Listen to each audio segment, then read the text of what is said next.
Welcome back, everyone.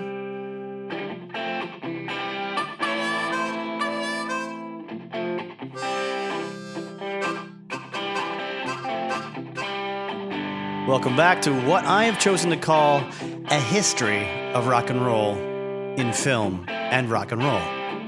You may call it what you like.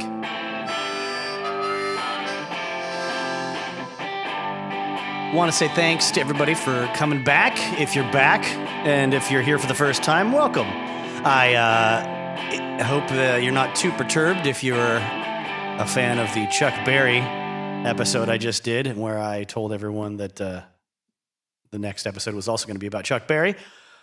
But I've run into a little bit of a snag that's in a good way. I've noticed that there's a little bit more going on with this the rock film that I hadn't watched yet, and I want to devote more time getting into that before I commit to the next episode, and maybe a little bit of looking into this whole Beatles lawsuit thing for "You Can't Catch Me," which was a song featured on Rock, and supposedly it was a little too close to, or rather, "Come Together" by the Beatles was a little too close to it. I, on first listen, don't get it. But I don't have to. That's why I'm not a judge. I'm just a person who talks a lot about rock and roll history. So let's do something a little out of the ordinary. This isn't quite going to be as laid back and casual as my shoot episode of about a month or two back. But it is happening for a similar reason. It's the end of the month, and I want to use a little more of my bandwidth than I'm paying for the hosting service that this goes up on and stores all my files. And if I'm not going to commit now to the second Chuck Berry episode, and I can't quite get there with the Graham Parsons episode I've been working on or the Janis Joplin episode I've been working on by the next 2 hours, actually, this is when this needs to be done. We'll see if I can beat the clock in GMT versus PST. I want to talk about the music press. I want to talk about rock and roll history in terms of journalists and writers. And I'm going to be reading directly from a document I created about 2 years ago. I have been planning this series of episodes for a long time. I've been planning to do a podcast of some kind for over 6 years. I just knew I didn't want to start until I knew what the formula was going to be, that I could really commit to it and put my name on it and stand by it, even though a lot of people did a ton of podcasts that sucked in that time. And a lot of people got famous doing podcasts in ways that sort of expanded the landscape for what you could do. But also the sort of winning formulas are already now set in place. I did not choose to follow any of them. I'm not starting out as someone famous. I'm also not starting out as someone who's, monetarily well endowed enough to create a big studio and a network or anything like that. Also, I just didn't for years want to add to the endless amounts of, middle-aged or nearing middle-aged white guys that want to talk about pop culture.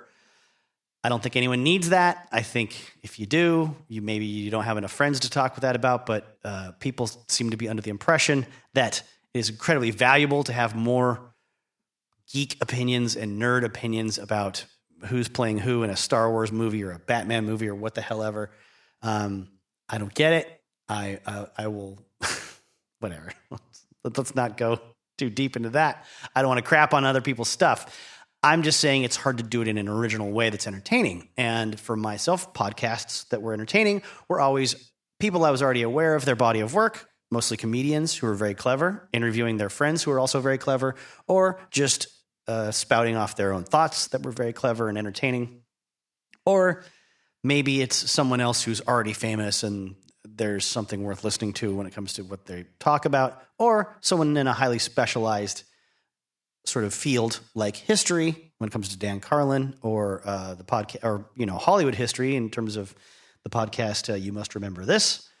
I think those are both fantastic, and I don't think my podcast has any resemblance to them. There are other rock and roll podcasts, as I probably said on that last shoot episode, that I have not listened to because I'm freaked out and I might sound too much like them, but I doubt it. I'd rather not risk it, though.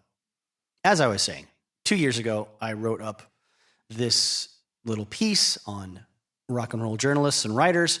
And I think it's relevant to talk about now. I'd gone to the library and checked out 20 different books of different kinds of rock and roll history books and was tearing through them all as fast as I can. I didn't read them all. I read a few of them.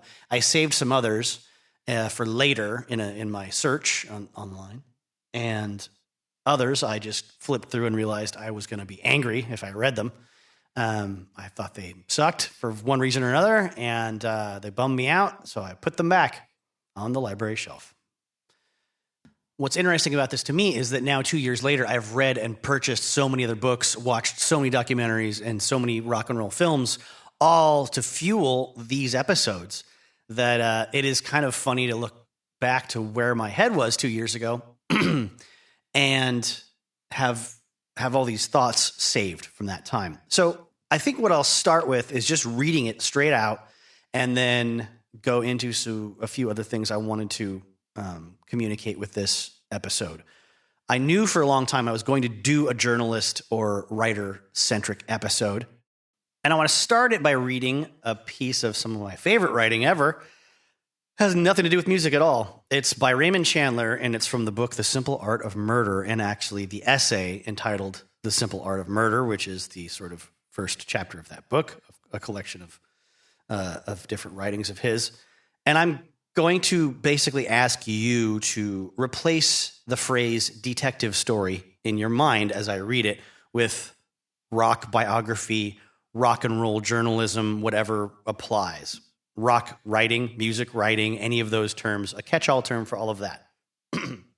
As he says, the detective story, perhaps I had better call it that since the English formula still dominates the trade, has to find its public by a slow process of distillation.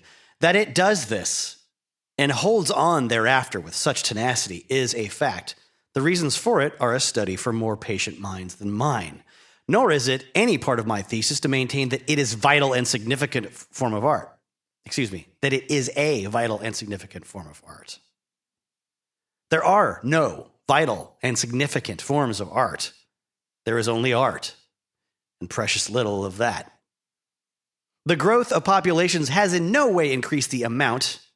It has merely increased the adeptness with which substitutes can be produced and packaged. Yet the detective story, even in its most conventional form, is difficult to write well. Good specimens of the art are much rarer than good, serious novels. Second-rate items outlast most of the high-velocity fiction, and a great many that should never have been born simply refuse to die at all. They are as durable as the statues in public parks and just about as dull. Now, let me get into my own writing from 2 years ago. It's just a file named Rock and Roll History, Journalists, and Writers. In the early days of rock and roll, the art form was so new to the American public that the only writers covering the phenomenon were newspapermen, largely just straights and squares trying to understand what was happening to the youth of America. A newly categorized slice of society dubbed teenagers were uniformly susceptible to the raucous power of the boogie-woogie bass lines and hyperactive snare drum sounds that made their hips wiggle.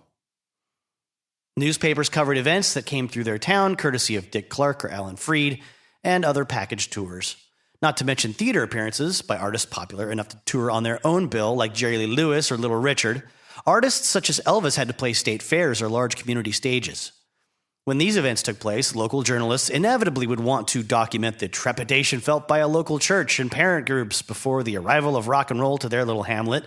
And then, of course, the aftermath recorded in number of broken chairs and arrests for indecent public behavior, such as whites and Negroes dancing together on the same floor after pulling down velvet ropes meant to keep the crowd segregated the way public restrooms, parks, and drinking fountains were. And for the stuff that happened before the newspapers knew what rock and roll was, you got to go to Nick Toshi's. That's I'm pausing here. That's my, I think, placeholder for more writing about Nick Toshi's book, Unsung Heroes of Rock and Roll. I'll get to that when we're done here. Back to the text. In the years of the great waste between the day the music died, which would be 1959, and the emergence of the Beatles and Stones, teen magazines covered the rise of pop idols manufactured by a desperate recording industry. This phenomenon would repeat itself with a graduating class of Disney child stars and hand-picked progeny of dance moms and talent show darlings in the late 1990s. After Kurt Cobain's suicide, popular music became a choice between boy bands and teen divas,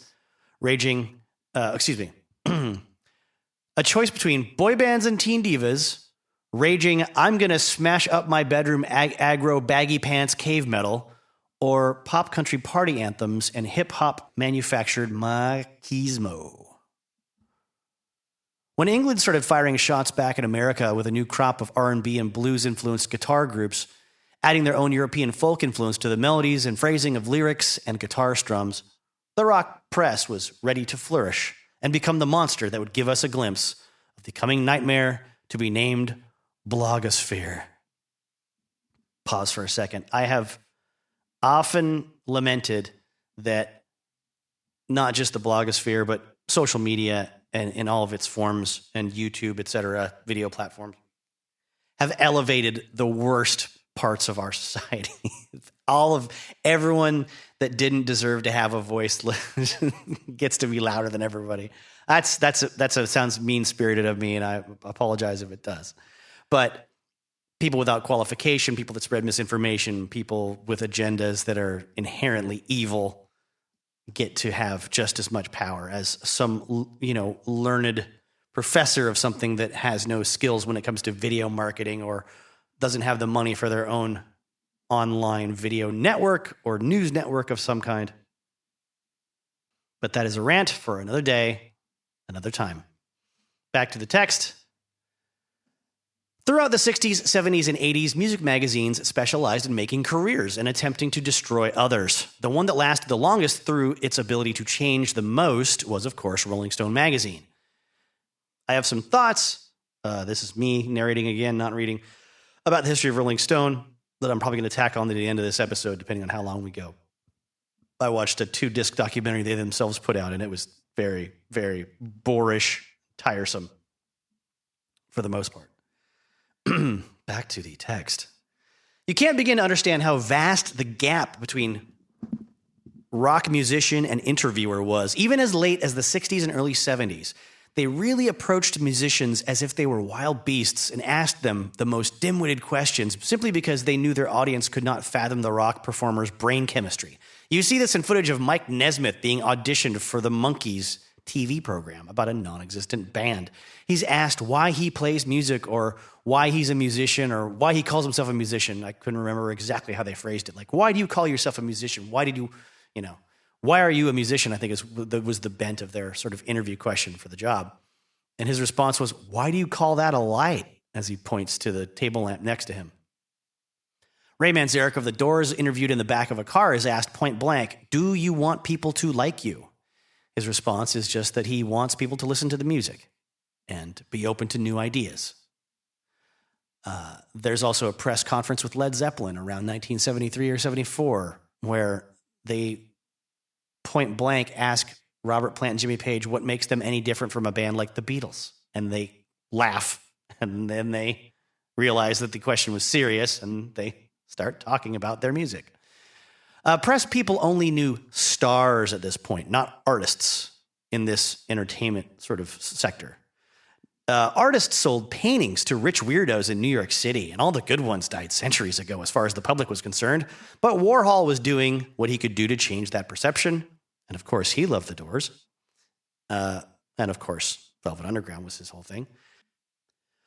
When researching for these pieces I'm recording now, now that I look back at this document, it's two years old, pieces I'm recording now, I made a very earnest effort to hit the library and check out 20 to 30 books from various eras, as well as haunting the local used bookstore and, of course, Amazon.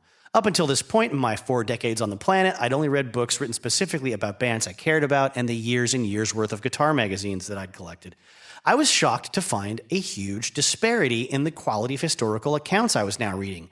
The narrative gifts, or lack thereof, possessed by each writer would be evident from the foreword and the first chapter of each book. My findings, in general, are thus. Authors writing specifically about one particular artist at a time. even if they were routinely welcomed backstage or on tour with that artist, usually approach the writing from the most engaging perspective. It's experimental, it's rooted in camaraderie, and the artist is either looking to impress the writer or knock them down a peg and make it clear that everyone's on the same level. Either way, you learn a lot about the artist and the scenes they're involved in. Good examples of this are Mick Wall's book about Metallica from the days when they were sleeping on the same floors together. That would be Enter Night. Bad examples are Danny Sugarman's pathetic bio of Guns N' Roses with so much padding, I could survive a 7-story fall if I landed on it. GNR had put out 1.5 albums at that point, and everyone was so hungry for more info on the band, he released a book of endless speculation about the connection between Dionysian worship, heroin addiction, Jim Morrison's ghost, and the Guns N' Roses phenomenon of the late 80s that barely had any print about the lives of the notoriously hostile musicians he was supposed to be profiling. Sugarman's definitive work is, of course, the Doors bio, No One Here Gets Out Alive, which I have avoided for years after reading Doors drummer John Densmore's Riders on the Storm. Writers had as much hatred for Sugarman written directly into it as it did pointless parallels between Densmore's appraisal of Morrison's destructive tendencies and his own brother Jim's, because they're both named Jim, and both were a huge pain in his ass. Taking a step back again from the text, I also would like to say, and this will probably not be the only time I say it, that Danny Sugarman in his book Appetite for Destruction or Welcome to the Jungle, whichever one it was, Mick Wall wrote one, he wrote the other, that came out in 1990-ish. He did have to make a point of the fact that Axl Rose did like his book, No One Here Gets Out Alive, very much, and was very much an admirer of Jim Morrison, thanks to Danny Sugarman's writing.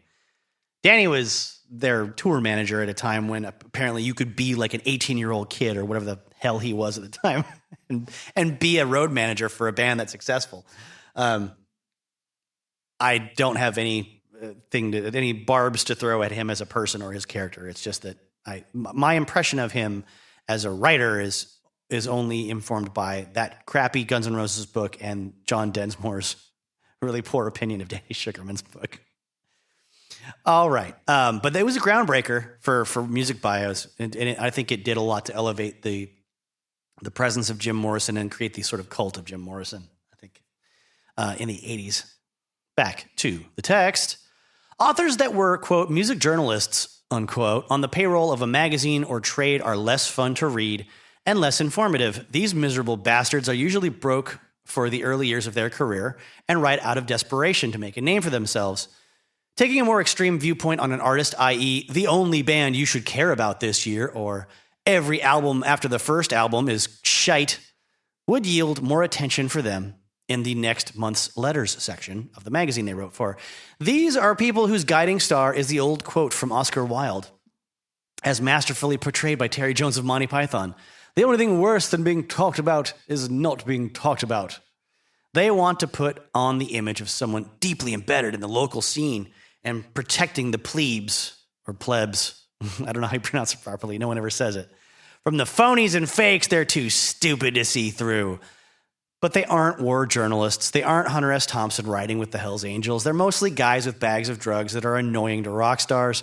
They write books after the fire in their typewriters has faded and make it clear that they're not the type to step foot in a library for any kind of cross-referencing. Most of them will die of strangulation as one of their 3 scarves gets caught in a revolving door at the hotel they're being forcibly ejected from for not paying the tab on their 4-martini lunch at the bar where they were waiting to interview a man who claimed to have been a roadie for either Nick Drake or Jeff Buckley 3 months before his death. These aren't people who spend time at the library.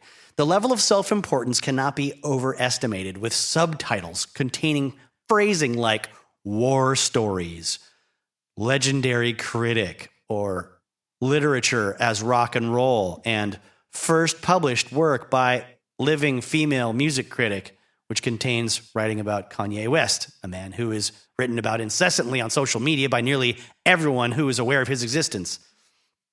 That is not to say, however, that the title of that particular book was meant to whitewash the triumph of other female writers, like the wonderful posthumous collection of Ellen Willis's work, Out of the Vinyl Deeps. It was meant, according to the author, to provoke more thoughts, and it does just that. Though even the intro to Vinyl Deeps has to contain a self-congratulatory bit from the compiler, Willis's daughter, who only realizes her mother was a badass after seeing the similarities of her own writing and her mother's past publications. What I'm saying about this category of writers is that, yes, you can read them. And I encourage you to do so as much as I would putting cigarette butts down your garbage disposal. There's nothing in it for me to stop you, but it does involve you putting a certain amount of waste into your own plumbing.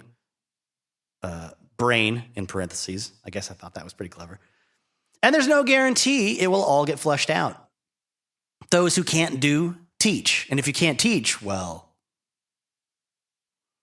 And it isn't to say that these people don't believe emphatically in what they did and aren't really good at it. Just as there were a lot of good-hearted artisans in the form of skilled knife makers whose creations ended up in the necks of innocent Jewish shopkeepers during World War II. The next section is titled Rock Historians. Two kinds of these folks: those who try to sum up everything, like people who egomaniacally name their book The History of Rock and Roll as if it's the first and last word on the subject.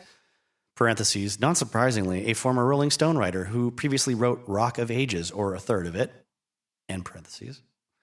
And writers who intelligently chose to focus on a sliver of 2 or 3 years, anything from 63 to 73, early 80s or grunge era, for instance, or a subgenre of music like black metal, doo-wop, etc. Even better and more interesting sometimes are profiles of a particular company, corporation, or record label like Chess Records, Death Row, or Sun. Of course, these in particular can be biased in favor of the founder of said company, but they usually feature the juiciest stories of bad artist behavior. And really, that's one thing that never disappoints from a reader's perspective. The examples that shine the brightest to me are ones like On the Road with the Ramones by their manager Monty Melnick, How Black Was Our Sabbath by 2 former roadies of the band for only like a 3-album period. But these are specialized cases, and they are no indication of the status quo. Most authors have an axe to grind in this genre, and there's no David McCullochs among them. But why should there be? Rock and roll is a dirty business on all fronts. Sometimes you learn more by reading other aspects of the recording industry or the events surrounding and leading up to one singular event, like Altamont or fine, Woodstock, whatever. Sociology student works, i.e. authors with a clear agenda, so at least we see it coming. I guess this is another heading. I didn't make it into a heading. I just typed up a sentence. Success in this realm is limited, but that does not stop the shelves from being flooded over the last 60 years with books about rock being the destruction of the human soul, the denigration of womanhood, or the concept that rock itself was a damsel in distress that was saved in the 1960s by occult forces themselves. Luckily for all of us, video games that horrified parents came along in the early 90s and took the focus away. Great examples of rock history are found in books that are written by people dedicating their subject to a 1 to 3 period. I've repeated myself, unfortunately. A certain type of technology affecting one movement, electric guitars or keyboards, new wave. Some of these are Astral Weeks, Never a Dull Moment, 1967, A Complete Rock Music History of the Summer of Love, Are We Not New Wave? And my side note here is this is super intense. Like the people who obsessed over Devo, this one has diagrams. Pause for a second on the narrative. I forgot about that book. Hadn't gone back to it for the last 2 years. I instead bought, I did some research on what would the best books that cover the new wave era would be. And all the information and the reviews I could find pointed unanimously to rip it up and start again. As I believe I've mentioned in a previous episode. If I haven't, it's coming up. And not just the regular version. It had to be the European version of that book. So, and yeah, it's intensely encyclopedic, very dry, about as dry as Ed Ward's History of Rock and Roll, which I'm going to say after 2 years, I really do appreciate the depth of that man's work in ways that I was being very snide about in this writing. I do think it's still egomaniacal to just call your book The History of Rock and Roll. And that's part of the reason why I titled this podcast A History of Rock and Roll. But back to the text. Also, books about the musical history of one particular city, Detroit springs to mind, can be overwhelmingly valuable. Goodnight, L.A. tells a great industry story, but wraps it up with a totally facetious explanation of why the songs of the 70s are still played constantly on classic rock radio. No mention whatsoever of the collapsing of the decrepit bridge under the music wing of the entertainment industry. No mention of the behind-the-scenes deals that kept the same Rolling Stones and Led Zeppelin songs on air in perpetuity. Not to mention, I think Fleetwood Mac was covered a lot in that book. The point of it was, I think a lot of great albums of the 70s and 60s were made in whatever it was, Sound City Studios, the one that Dave Grohl made a documentary about. And that they sounded so good coming out of that studio that's why they're classic rock. Sure, that's it. These songs are still flooding our media because the people who get paid from the publishing rights have grandkids. By the way, stepping it back again, publishing rights, as we covered in the previous Chuck Berry episode. If you haven't heard it, please check it out after this one. Chuck Berry Part 1. There's a lot going on there, and I go into some of the payola things, some of the publishing versus mechanical rights, and how that all adds up, and who was collecting it in the 50s. Back to the text. These songs are still flooding our media because the people who get paid from the publishing rights have grandkids that need cars and college educations, and ex-wives who caught them plowing their maid or babysitter 5 years ago, and those expenses add up. Or maybe they're good people who just want to buy an island next to Johnny Depp and Sting. Who can blame them for that? Not your humble host, that's for sure. But Goodnight L.A. is a nice collection of historical details about a slice of rock's past that centers around the Eagles, Bob Seger, Jackson Browne, and other great artists who bore the shit out of me. It's not poised in any way to fairly and impartially discuss the lasting impact of those artists or the studio they recorded in.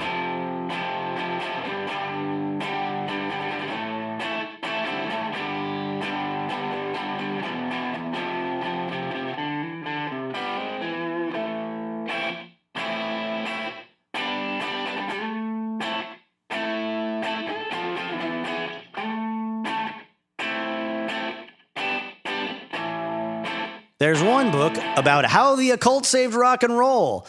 It, like Danny Sugarman's work on his Guns N' Roses biography released in 1989, is mostly an excuse for the author to pad half the text with previously researched subjects, very likely pulled from a finely researched college thesis, shoehorned into an analysis of the lives of a small group of rockers. In this case, you could easily glean more substantial information about the witchy tendencies of Ozzy Osbourne, Stevie Nicks, Jimmy Page, or Screamin' Jay Hawkins by just reading books about those people.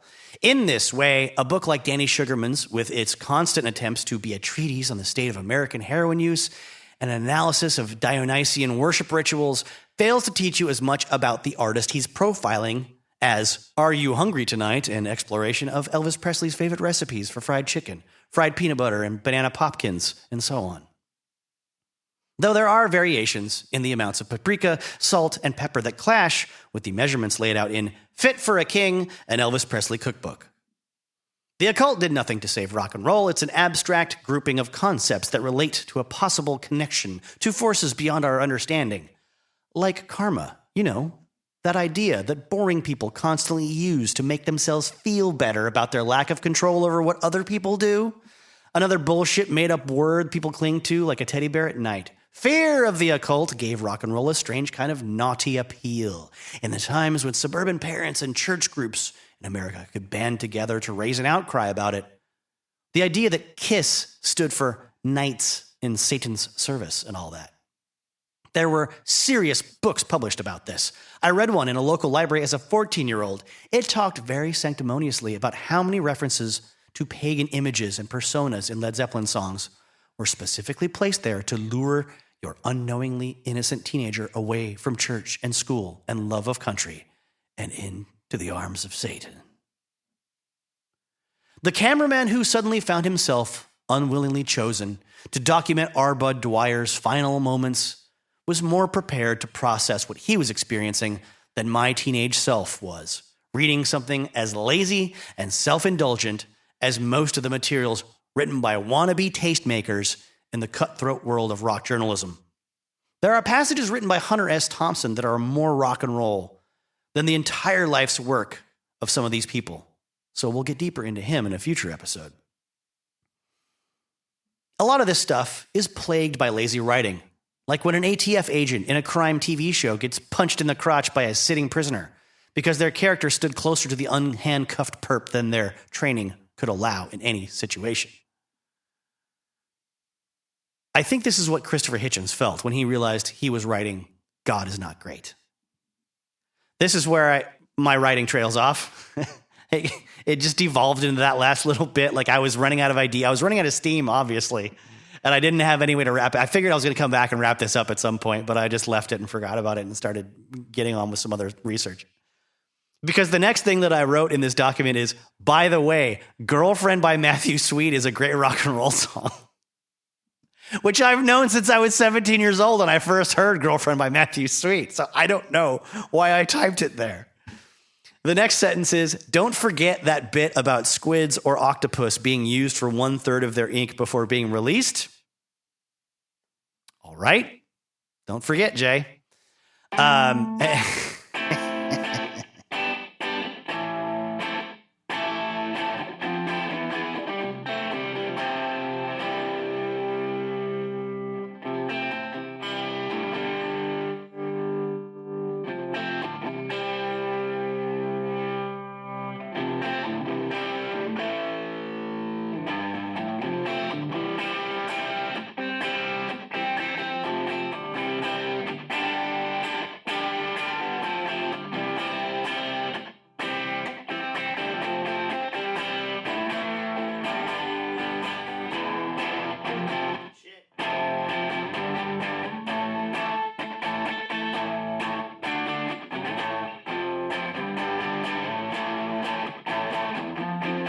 All right, so the Rolling Stone documentary notes I have go back to, looks like December, which is 6 months ago. So what I have written is this: 50 years of defining culture, a title that tells you everything about how this Leviathan sees itself. We've given you this gift. You're welcome. I had a subscription in 1992 or so, thanks to a stepmom that wanted to get me something for Christmas. The only thing they defined was perfume ads and high-pressure consumerism for yuppies who were watching grunge turn into stuff like the Gin Blossoms and 10,000 Maniacs or other MTV Unplugged #1 hits. Rolling Stone is no greater a document of American culture than National Lampoon, but that's not me trying to tear them down. Parentheses, I wrote name contributors here like Michael O'Donoghue. So, go look that up for yourself. National Doug Kenny. All right. Everybody else.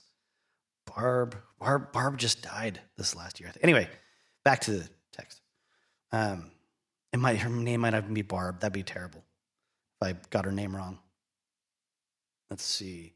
They were so busy fighting their parents, they laid down their arms when it was time to save us all from their own generation. So maybe they're better than some of the Americans that came before them, but they're the ones that had the most influence on the media and used it to eat out their own souls in front of the world.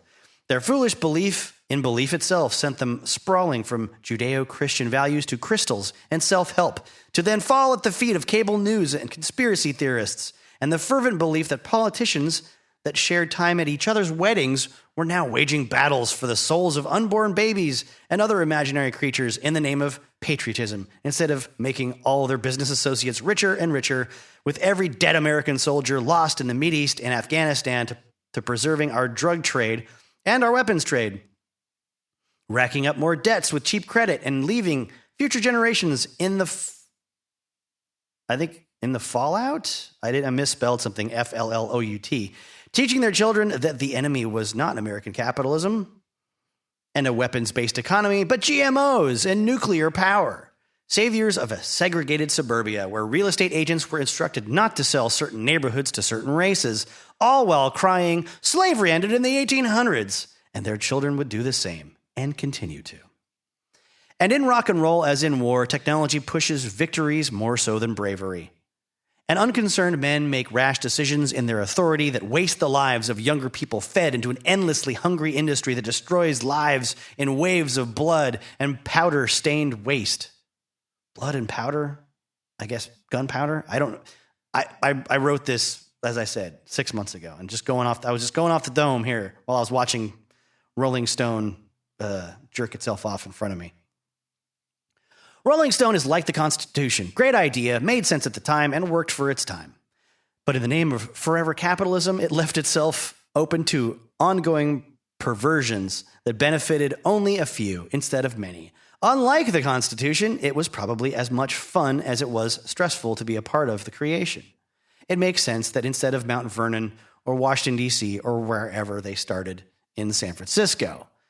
A note, tell the Ike and Tina Turner story about Mick Jagger and the bathtub and the cameras in the bedroom.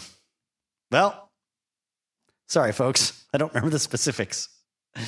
But they made a big deal about their early, in one of their earlier issues, them doing sort of a home tour with Ike and Tina, and there being like bowls of cocaine and lots of women hanging around that are there to be Ike's girlfriends. I don't remember what the deal was with Mick Jagger. I know he was totally in love with Tina Turner in some ways. Tell the John and Yoko story about the band album cover, then the big revealing interview that became Ha Ha Ha, a National Lampoon song that fucking rules. That's true. They wanted this picture of them nude for their album cover, and the record label wouldn't do it. So Rolling Stone was like, "We'll do it. What are we, stupid? Like a record label?" And I gotta say, it's pretty cool that they did it, and they got unrestricted access to John and Yoko. Got the big, post Beatles, flare up that sold a ton of magazines. And then there was a section of the National Lampoon documentary you could probably find somewhere streaming right now called, was it a Stupid and Futile Gesture or Drunk, Stone, Brilliant, Dead? Drunk, Stone, Brilliant, Dead is the documentary. A Stupid and Futile Gesture is the dramatization by a bunch of comedic actors and writers of the history of National Lampoon. And they're both wonderful, and I highly recommend watching them 10 times each. But I think it was Michael O'Donoghue at National Lampoon that decided to record a John Lennon solo song. I may be wrong, but someone at National Lampoon wrote the lyrics based on his responses in this Rolling Stone article about how much he hated all the other Beatles. And then he would just rhyme, you with "the sky is blue" and make it sound, like a song. But other than that, he's just like ranting very, very offensively, I guess is a word. Let's see. Where was I in the text? A young Cameron Crowe had to convince a store to sell it to him at Rolling Stone, to convince a store to sell Rolling Stone to him at 14 because they had nudity and the word fuck printed on it. He was working at the San Diego Door as a teen. He sent papers of his into Ben Fong Torres and got to meet him at a Stones gig when a publicist knew him and introduced him. Who fucking shined him on and blew him off like a complete dick who didn't want to talk. And it was so dark he couldn't even see who it was he was talking to in his upfront seats. Ben gave him assignments like the Eagles, Joe Walsh, Alice Cooper. They had to write letters to his high school to make this possible. Jan Wenner sets up a baseball game of Critics versus the Eagles. Eagles brought in ringers from other bands like Peter Cetera, who is referred to as that sissy band by the announcer who's recording it. The person from Rolling Stone who is announcing the game and recording it on film calls Chicago that sissy band. But Cameron Crowe at least got to meet Hunter S. Thompson at that game, who said, now you're all sports writers. In 1973, Rolling Stone took over the mantle that Esquire had until then. They got Tom Wolfe and Hunter S. Thompson. Jan Wenner asks him to cover Vietnam, but they had second thoughts. Then they went for the campaign trail instead. Get the guy who wrote Hell's Angels to cover this cast of thugs now instead. Go into let's see. I wrote for myself, go into big HST rant for another episode. A quote from him: the only way a reporter should look at a politician is down. So much for objective journalism. Don't look for it here. The phrase itself is a pompous contradiction in terms. Great stuff from Hunter S. Thompson. Also, a book that was written at that time was called The Boys on the Bus. Covered the exact same political campaign. Let's see. Hunter S. Thompson fabricated this whole Ibogaine scandal that is legendary. I'll get into that probably in another episode. So much later in the documentary, I wrote, Ice-T, hip-hop versus Nirvana, Public Enemy, Tipper Gore getting to be a star, then sidelined during 1992. The hip-hop part, the Ice-T thing was, it was a huge deal because they couldn't get, like writers couldn't get Rolling Stone to cover hip-hop. Jan Wenner wouldn't allow them to do it, probably because he's an awful person. I don't know. I'm not saying he's an awful person. I don't know that about him. I'm just saying probably he is because he didn't want them to cover black music that way. I don't know. I also just, I've never come away from an interview with a footage that I've watched of that guy and thought he was a decent human being. Then again, if I was next to him on a plane, which I wouldn't be because he'd be up front in business, whatever, or he'd have his own plane. If I was next to him somewhere, stuck with him, I would probably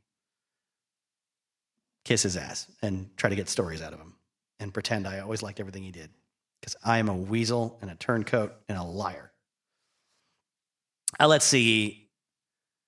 The whole thing with Ice-T was, he released a song called Cop Killer in 1982, and it made a huge stink in the media. He says in this interview for the documentary, he was coming from the place of someone who had, been around metal bands and punk bands, and their language is very aggressive towards cops and the establishment. And it's like there was punk bands called All Cops Are Bastards and Thousands of Dead Cops, and I just figured this was, going to be okay because I was in a heavy metal band that I'd started. It wasn't my rap career. It was different. It was separate. And yeah, because he was famous as a rapper, I remember this in high school, they made a big deal about him as if this was a hit rap record where he was talking about wanting to kill police. They put him on the cover of the magazine in a police uniform, holding a nightstick. That was the first time, I believe the first time they put a rapper on the cover. It was like, before him, they could convince Jan Wenner to let them cover Public Enemy, but not because they were making like political statements and stuff, but not put them on the cover of the magazine. Then I said, Fleetwood Mac on stage at the inaugural ball is the boomers encapsulated. Stevie Nicks, who wrote about Rhiannon and came to be the patronus of every would-be pagan princess from 1977 onward, is sporting a huge silver cross to virtue signal she's all in on the 1992 patriarchy, as at that time accused kid diddler Michael Jackson on stage next to her, is that what I'm saying? And previously accused rapist Bill Clinton.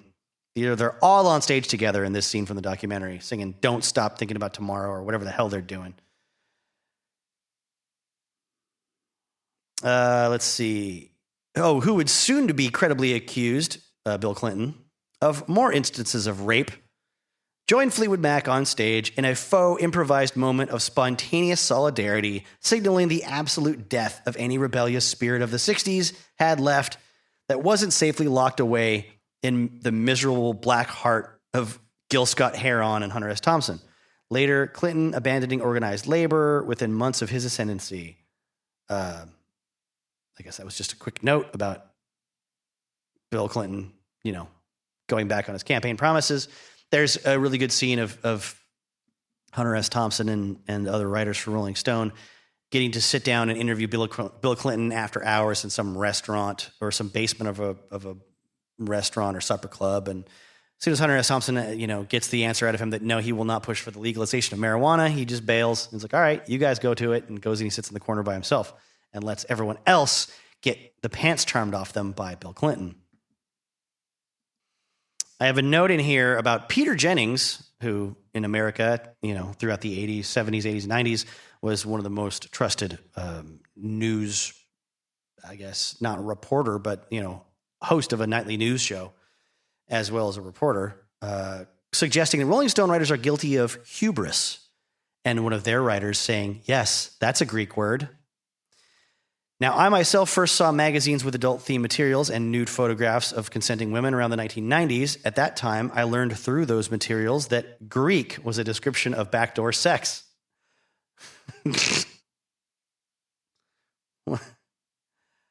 I don't know what I was going for with that. Find another Greek word to use this with. Some word meaning. I'm not going to read that part. That was funny in the moment. It says, look up John Gleason's videos about jazz. Anyways, those are my notes on the Rolling Stone documentary, the 2-disc set you can probably find somewhere. The main thing was after they wrote about Ike and Tina and John and Yoko in the 60s, which is all that they really kind of, cover on the first part of the documentary disc. And a little bit of they started out talking about Jefferson Airplane because they were doing so well in San Francisco and the Grateful Dead and things like that. But they focus more on those two big pieces in the 60s. And then they get into some Fleetwood Mac in the 70s and other boring crap. But once they hit the 80s, Rolling Stone makes this real about-face kind of turn to be a lifestyle and politics magazine, and very consciously so. It's more important to them in the documentary to talk about how much they influenced the Bill Clinton win in the election of 1992 and keeping him in power for another 4 years, as well as, writing about Afghanistan in the Bush era, and then a big piece about Britney Spears in the early 2000s. That's what they're most proud of, I guess, in the later years that they want people to understand. That's the way they, represented themselves. So yeah, Rolling Stone sucks. I mean, there's good writing in their magazine, but there's good writing in all kinds of magazines. There's better rock and roll writing in Cream magazine. There's a recent documentary on them that just came out, and I got gripes about that too because I'm a piece of trash. There's a lot in that documentary that should have been explored more. There's just these off-the-cuff mentions of, oh yeah, that time that, Iggy Pop was in and Lester Bangs dumped a whole bucket of trash on his head, or vice versa. I think it was maybe Iggy Pop dumped it on Lester Bangs' head. I forget. I watched it like the day it came out. I was very excited for that documentary. I was waiting for it for about a year. And it's very short and very short on details. They would just say some outrageous thing that happened and then not go into it and not explain the context of it. Like, well, what happened after somebody threw that bucket of trash at somebody? What was the rest of the day like, for crying out loud? Why wouldn't you tell me that? And it's available streaming now for free, but I don't know what the point is if I can't watch all the extra stuff that was on the cutting room floor. So, meh. Please check it out. It's a great story of a badass rock and roll magazine. They call themselves the only rock and roll magazine. I mean, that says a lot because they were in direct competition with Rolling Stone, although they were tiny, not in direct competition as far as that being realistic for them. But they wanted to be the rock magazine that people who actually liked music would buy. And so they covered bands that Rolling Stone would trash, like Kiss. Bands that were fun to hang out with, bands that were wild and violent, like the MC5 and the Stooges. Detroit bands, of course, because they were based out of Detroit, but also bands that like to be crazy, have fun, kick ass, break things, be loud, annoy people. Rock journalists and music journalists in general tend to be egomaniacal people that want to be tastemakers. They want to dictate what the public pays attention to. And they want to get into shows for free, and they want free drugs and booze. Or they have to show up with free drugs so that musicians would talk to them. I'm talking in the heyday of rock journalism. I don't know about it anymore. I hope there are some dedicated few out there working hard, covering the bands that they care about, because there's not a lot of spoils to be, divvied up these days, I don't think, for that kind of work. So anyone that's out there trying to get an unaware public into independent bands or any music of any kind, I would have to tip my hat to, certainly. Now, I want to get back to something I mentioned earlier in the writing about Nick Tosches. I want to just do, let's say, a quick top three. Top three rock journalists, as I'm trashing the whole industry of rock journalism. If you want to read the writings of people that loved rock and roll, but also were excellent writers, wrote in a way that was a little more musical itself or lyrical or just better sort of exciting kind of journalism that's very engaging, I would have to say my top three, and honestly the only three for me right now, would be Nick Tosches, who wrote Unsung Heroes of Rock and Roll. He also wrote for Cream Magazine for a while and other magazines as well. Legs McNeil, who wrote for Punk Magazine, created it with his friend John Holstrom, and went on to create the oral history of punk called Please Kill Me, which is a shining example of how many biographies should be put together, quite frankly. And it's translated well to other areas of entertainment. There's an oral history of The Simpsons creation, an unauthorized Simpsons one, and one called Live from New York at Saturday Night, about Saturday Night Live.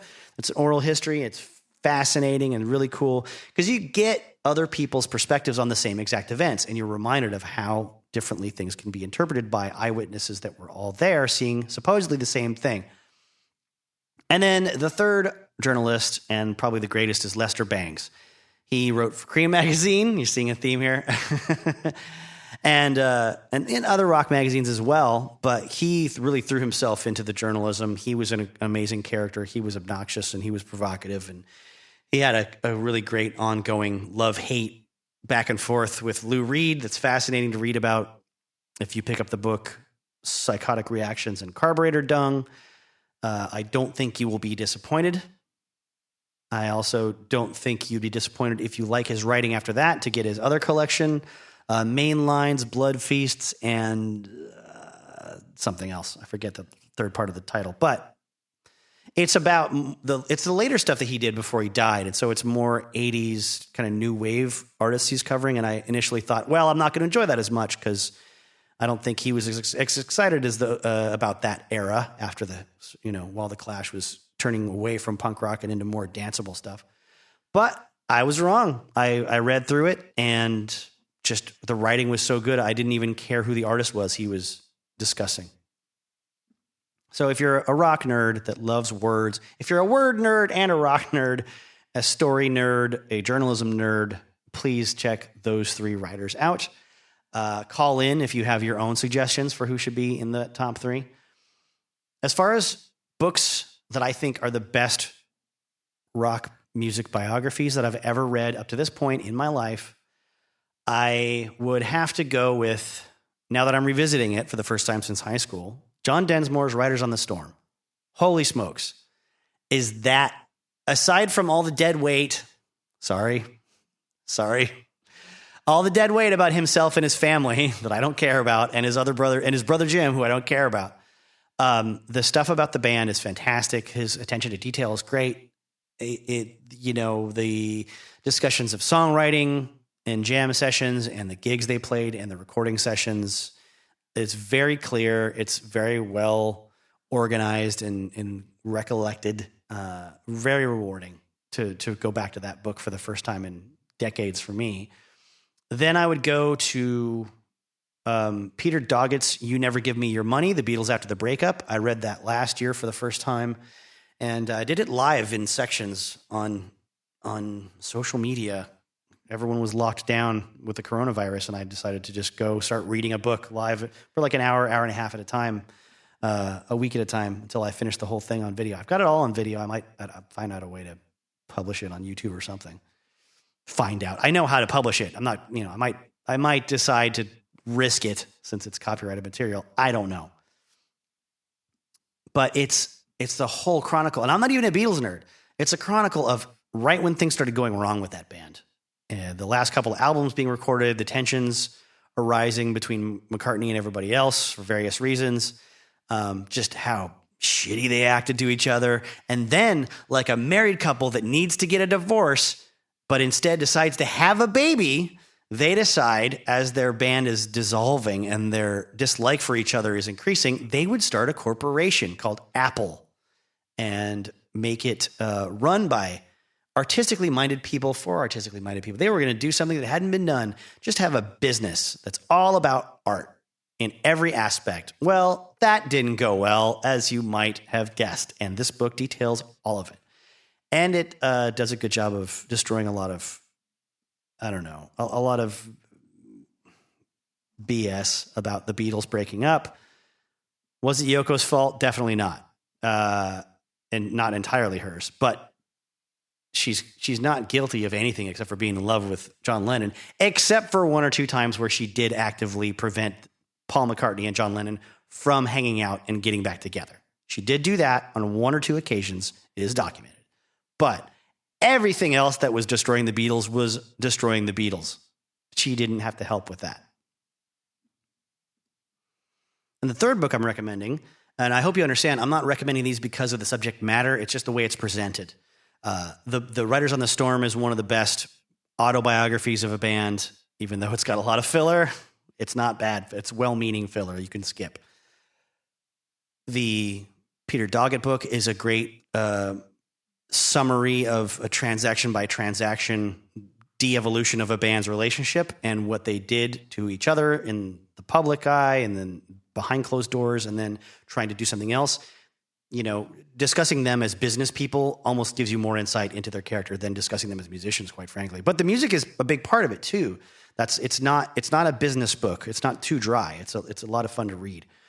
But the third one that has, I think, one of the best formats of any rock biography I've ever read is Kiss Behind the Mask by David Leaf and Ken Sharp.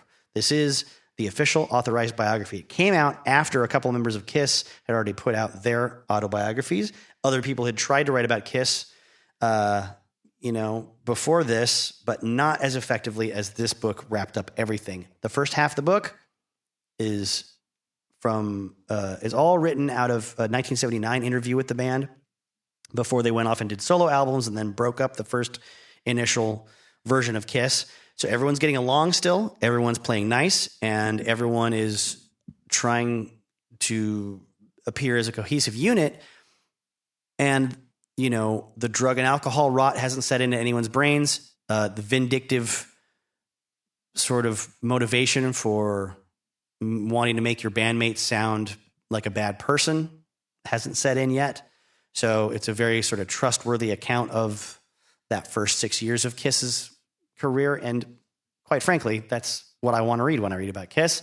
I wouldn't mind learning more about the later stuff. I read a lot of it in Gene Simmons' autobiography back in the day when it came out. It was entertaining enough. But the second half of the book is a track-by-track breakdown of every single thing they've ever recorded as a band, with interviews with engineers and other musicians that recorded with them, anyone that could give insight into what those individual writing, recording sessions were like. So the background of what was being written about, who wrote it first and how they changed it, then into where they recorded it and who was there at the time and what the atmosphere was like. And, you know, it's such a great blow-by-blow, again, I use that phrase, account of what a band was doing at every single portion of their career. And that part does go through everything that they had done up to the 2000s. So it works for me because I am actually a Kiss fan. As a historian, I'm more of a fan. I didn't grow up with them, obviously, but it is a perfect picture of a band and how it actually works. It is as a working example of what a biography of a band should be. It's that. Honorable mention would go to Aerosmith's Walk This Way, which is their own oral history, and Motley Crue's The Dirt, which is the same exact format as the Aerosmith book. A little more exciting in some places, but both bands knocked it out of the park with their own stories of their own lives.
So now, what have I got left? Well, I want to wrap this up with another sort of diversionary tactic. As I started with Raymond Chandler's book about writing, I'm going to leave us with Stephen King's, fictional librarian writer writing about his own writing. Michael Hanlon from the town of Derry in the book It.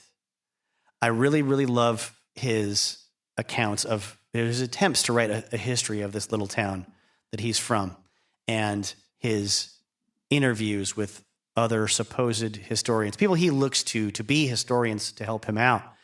And it hits home with me because he's my favorite character from that story. That story is one of my favorites because I am trash and not very intellectual at all, hence rock and roll on the brain all the time.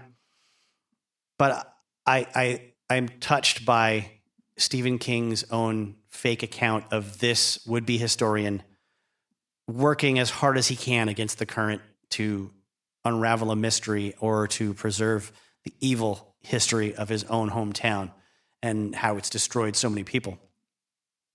So I'm going to read directly from Stephen King's It for this little part.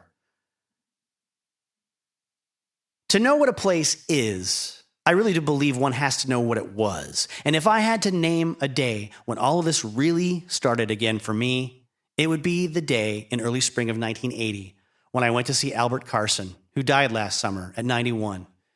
He was full of years as well as honors. He was head librarian here from 1914 to 1960, an incredible span, but he was an incredible man. And I felt that if anyone would know which history of this area was the best one to start with, Albert Carson would. I asked him my question as we sat on his porch, and he gave me my answer, speaking in a croak. He was already fighting the throat cancer which would eventually kill him. None of them is worth a shit, as you damn well know. Then where should I start? Start what, for Christ's sake? Researching the history of the area of Derry Township. Oh, well, start with the Frick and the McCod. They're supposed to be the best. And after I read those, read them. Christ, no. Throw them in the wastebasket. That's your first step. Then read Budinger. Branson Budinger was a damn sloppy researcher and afflicted with a terminal boner, if half of what I heard when I was a kid was true.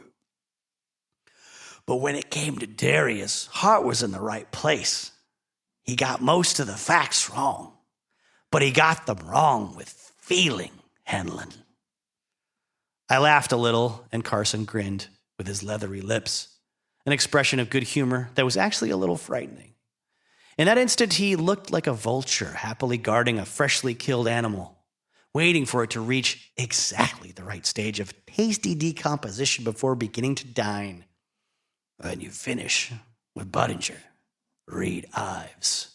Make notes on all the people he talked to. Sandy Ives is still at the University of Maine. Folklorist. After you read him, go see him. Buy him a dinner. I'd take him to the Orinoco because dinner at the Orinoco seems to never end. Pump him. Fill up a notebook with names and addresses. Talk to the old-timers he's talked to. Those that are still left. There are a few of us.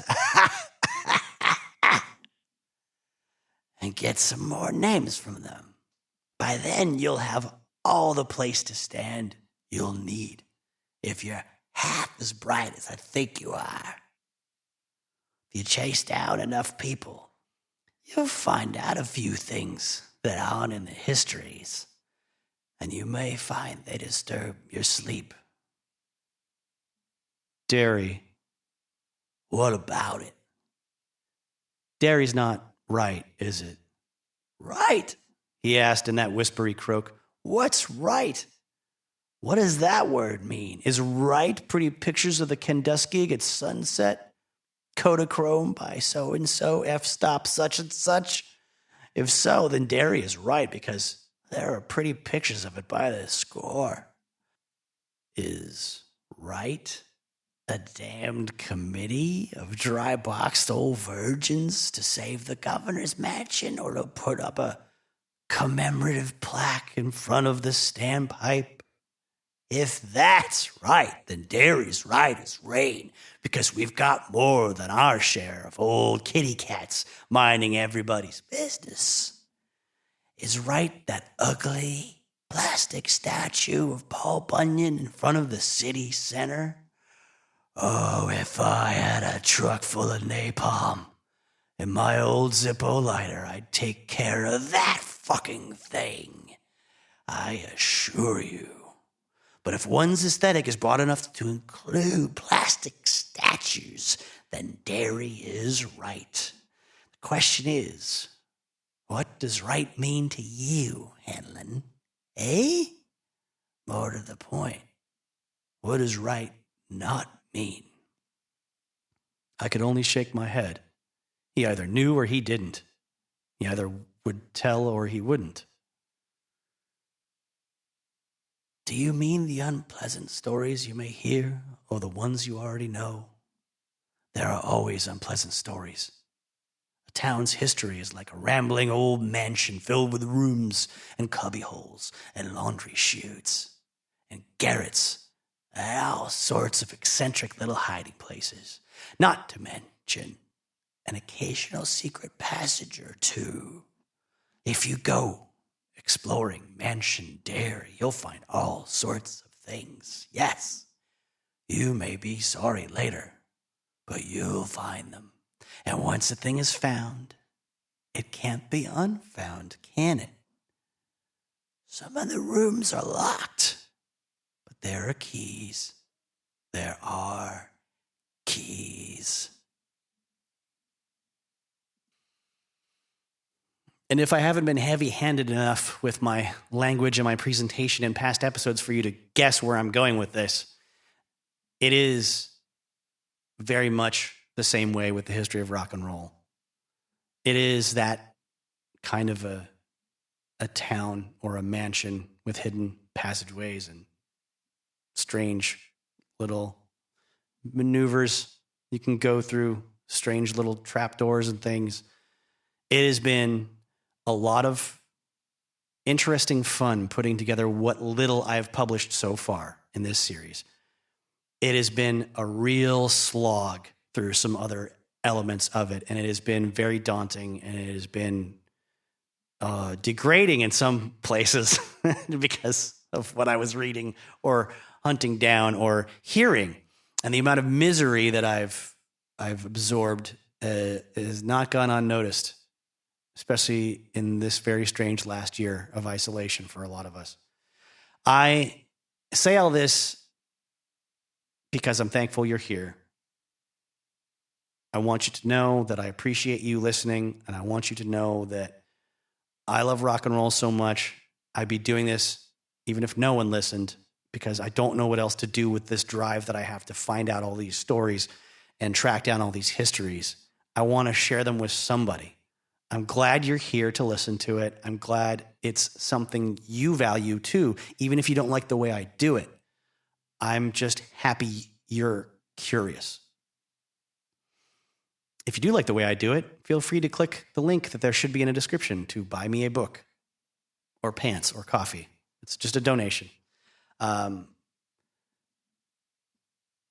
end the way I always end by saying rock and roll is the best. And we're lucky to have had it for as long as we did, or as long as we will have it. And you too also are the best. And we are lucky to have you in this life for as long as we can, as long as we will. You deserve to be happy. You deserve to enjoy good things. Signing off now for real. Be well. Take care. Rock and roll forever. Or at least as long as we needed to get through what life is. Definitely longer than the people that we're reading about, that's for sure. Life's weird.